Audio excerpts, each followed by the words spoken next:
بندہ ہونے کے ناطے ہم میں سے ہر ایک کے اوپر یہ ذمہ داری عائد ہوتی ہے کہ ہم سب اللہ کو مانیں اور اللہ کی ہی مانیں اور اللہ کی ذات و صفات کا یقین دل میں اتاریں، کہ اللہ کو ماننا اور اللہ کی ہی ماننا اور اللہ کی ذات و صفات کا یقین دل کے اندر اتارنا، یہ بندہ ہونے کے ناطے ہم میں سے ہر ایک کے اوپر یہ ذمہ داری عائد ہوگی۔ اور دوسری جو نعمت ہے محمد الرسول اللہ صلی اللہ علیہ وسلم، اس نعمت، یہ بڑی نعمت ہے، یعنی محمدی ہونے کے ناطے ہم میں سے ہر ایک کے اوپر یہ ذمہ داری عائد ہوئی کہ جس طرح ہم لوگ اللہ کو مان رہے ہیں، اللہ کی مان رہے ہیں، اللہ کی ذات و صفات کا یقین دل میں اتار رہے ہیں، اسی طرح ہم سے اوپر رہنے والا عملہ کہ والدین ہیں، رشتہ دار ہیں، عزیز و اقارب ہیں، سب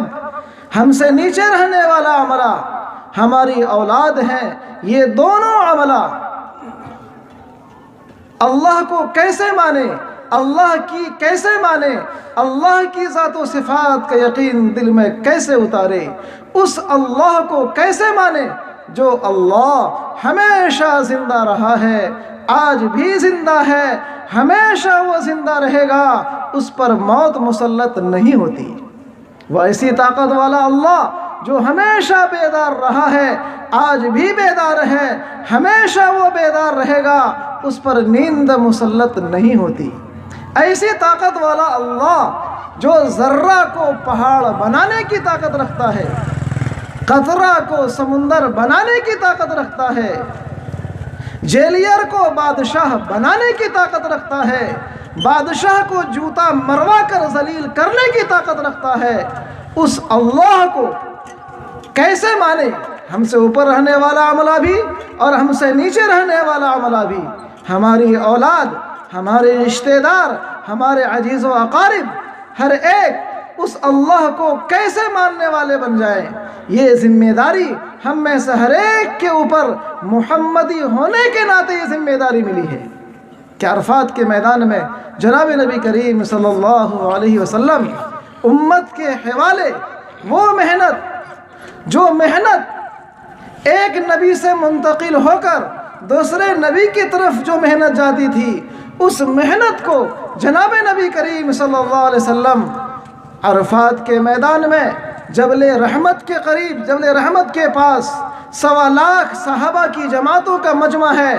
اور ان تمام صحاباؤں کے سامنے اللہ سبحانہ و تعالی جناب نبی کریم صلی اللہ علیہ وسلم اس نسبت کو امت کے حوالے کر دیے، بلغوا انی ولو آیا، کہ جو غائبین ہیں یہ حاضرین کے اوپر یہ ذمہ داری ملتی ہے کہ وہ غائبین تک اگر ایک آیت بھی پہنچی ہے ہمارے طرف سے تو وہ غائبین تک اس آیت کو پہنچا دے، اس بات کو پہنچا دے۔ تو اس کے ناطے، محمدی ہونے کے ناطے ہم میں سے ہر ایک کے اوپر یہ ذمہ داری ملی کہ ہر ایک کیسے دیندار بن جائے، ہر ایک کی زندگی سے جانور والی صفت کیسے نکل جائے۔ میرے بھائیوں، دوستوں، بزرگوں، ہم سبوں کے روح میں یہ جو جسم ہے، ہر آدمی کے اندر میں 2 چیزیں ہیں، ایک ہے ظاہر یعنی جسم، پورا ڈھانچہ، اس جسم کو اللہ سبحانہ و تعالیٰ اس کو فرشی بنایا ہے، اس کا تعلق مٹی سے ہے، زمین سے ہے، اسے بھوک لگتی ہے، پیاس لگتی ہے، بیماریاں آتی ہیں، بھوک ختم ہوگی زمینی چیز سے، پیاس بجھے گی زمینی چیز سے، بیماری ختم ہوگی زمینی چیز سے۔ اور ایک اندر میں روح ہے، روح، جان، یہ اصل ہے، اس کا تعلق یہ عرشی ہے، اس کا تعلق عرش سے ہے، یہ بھی، اسے بھی بھوک لگتی، اسے بھی پیاس لگتی، یہ بھی بیمار پڑتا ہے۔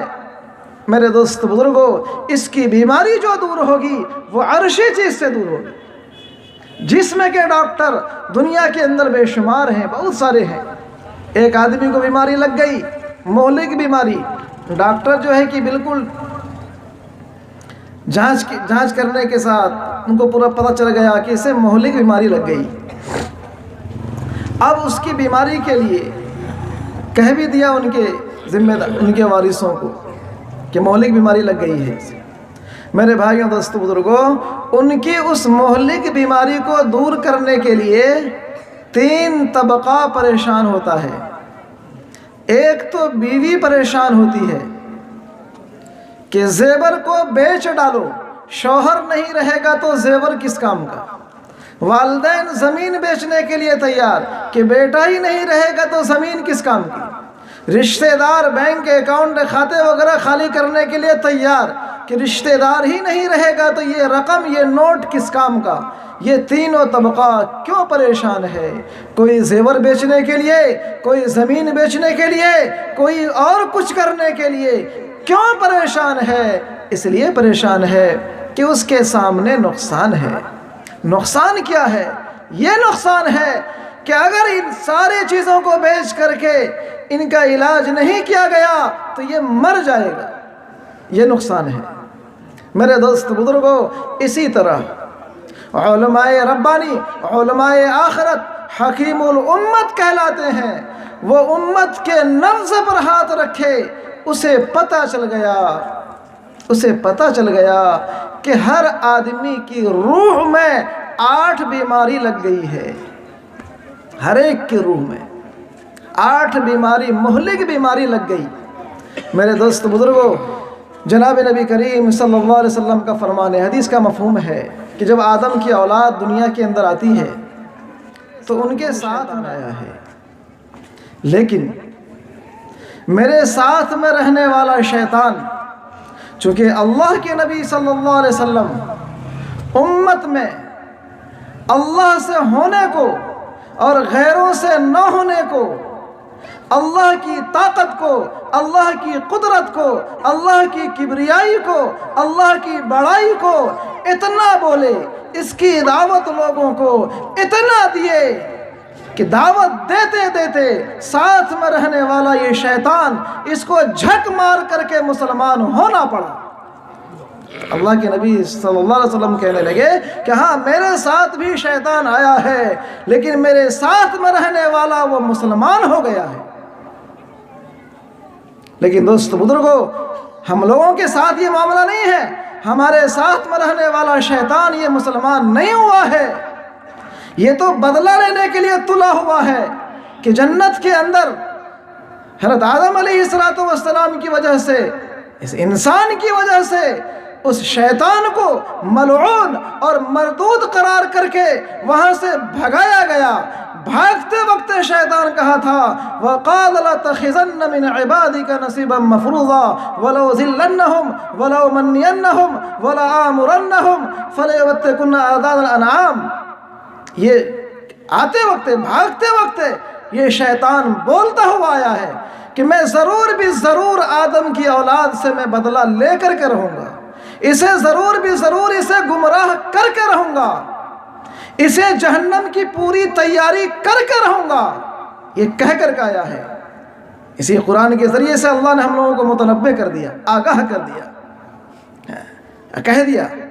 کہ ان عبادی لیس لک علیہ سلطان۔ شیطان سن لے، جو میرا بندہ ہوگا، جو میرا مخلص بندہ ہوگا، اس پر تمہارا کوئی تسلط نہیں چلے گا۔ اور سن لے فمن تبعک منہم فإن جہنم جزاؤکم جزاء موفورا۔ شیطان سن لے، جو تمہاری اتباع کرے گا اس آدم کی اولاد میں سے، جو تمہارے نقش و قدم پر چلے گا، جو تمہارے اشارے پر چلے گا، یاد رکھو فمن تبعک منہم فإن جہنم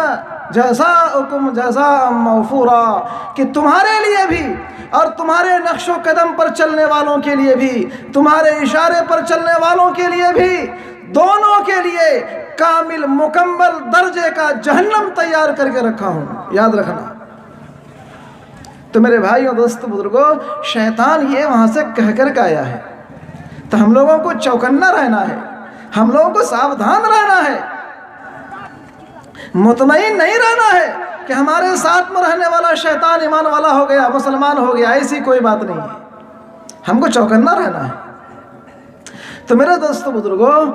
علماء ربانی حکیم الامت جب نفس پر ہاتھ ڈالے ان کو پتہ چل گیا کہ ہر مسجد کے اطراف میں رہنے والا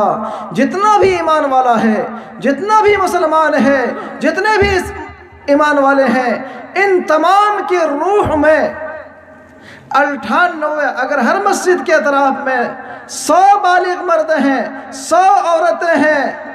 تو پتہ چل گیا کہ ان 100 بالغ مرد میں سے 98 بالغ مرد ایسے ہیں جن کی روح میں شیطانوں نے محنت کر کے اپنی محنت کی رفتار کو بڑھا کر کے 98 ایمان والے کے روح میں 8 بیماری کو داخل کر دیا۔ 98 عورتیں ایسی ہیں ہر مسجد کے اطراف میں جس کی روح میں شیطان محنت کرتے کرتے محنت کی رفتار کو بڑھاتے بڑھاتے، میرے دوست بزرگوں، ان کی روح میں یہ 8 بیماری